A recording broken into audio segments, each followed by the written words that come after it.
Hello friends, happy morning. இது Thursday morning. காலையில் இன்றைக்கி லஞ்ச் பாக்ஸ்க்கு என்ன பண்ணோன்னு பார்த்துடலாமா? இன்றைக்கி 1 pot ரைஸ் தான் குக் பண்ணேன். ஸோ நல்லா கேரட், பீன்ஸ், மீல் மேக்கர், பச்சை பட்டாணி இதெல்லாம் போட்டு ஒரு வெஜ் ரைஸு ரொம்பவே நல்லாயிருக்கும். அதுக்கு தயிர் பச்சடி தான், வெங்காயம் ஆனியன் ரைத்தா வந்து கேரட்லாம் திருவி போட்டு மல்லிச்செடி போட்டு ஆனியன் ரைத்தா. அப்புறம் பசங்களுக்கு 2 முட்டை வேக வச்சு வச்சுருந்தேன். அப்புறம் எனக்கு இந்த வெஜ் பிரியாணிக்கு தேங்காய் துவையல் ரொம்ப பிடிக்கும். நம்ம காஞ்ச வத்தல் போட்டு அரைக்கிற தேங்காய் துவையல் ரொம்ப பிடிக்கும். காலையில் இந்த ஸ்கூலுக்கு போகும்போது அந்த முகத்தை மட்டும் பாருங்களேன் கொஞ்சம். அப்புறம் பசங்களுக்கு சாப்பாடு வச்சு கொடுத்துட்டு நானும் டிஃபன் பாக்ஸில் 3 பேர்த்துக்குமே பேக் பண்ணி எடுத்து வச்சுட்டு அவங்க சாப்பிட்டுட்டு கிளம்பிட்டாங்க.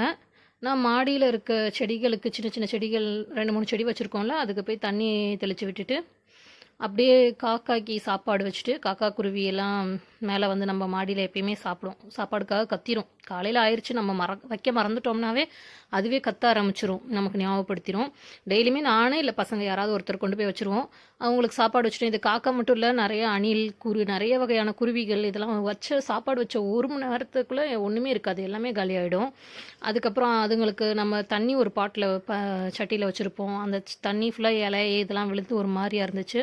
ஸோ அதெல்லாம் க்ளீன் பண்ணி அவங்களுக்கு தண்ணியெல்லாம் மாற்றி வச்சுட்டு அப்படியே கீழே வந்தாச்சு. ஸோ எங்களோட மார்னிங் இன்றைக்கி இப்படி தான் ஸ்டார்ட் ஆச்சு, இப்படி தான் போச்சு. அதுக்கப்புறம் மிச்சம் இருக்க வீட்டு வேலைகள் எல்லாம் பார்த்துட்டு ஆஃபீஸுக்கு கிளம்ப போயிட்டேன். ஸோ உங்களோட லன்ச் மெனு என்னன்றதை சொல்லுங்கள். தேங்க்ஸ் ஃபார் வாட்சிங் அவர் சேனல்.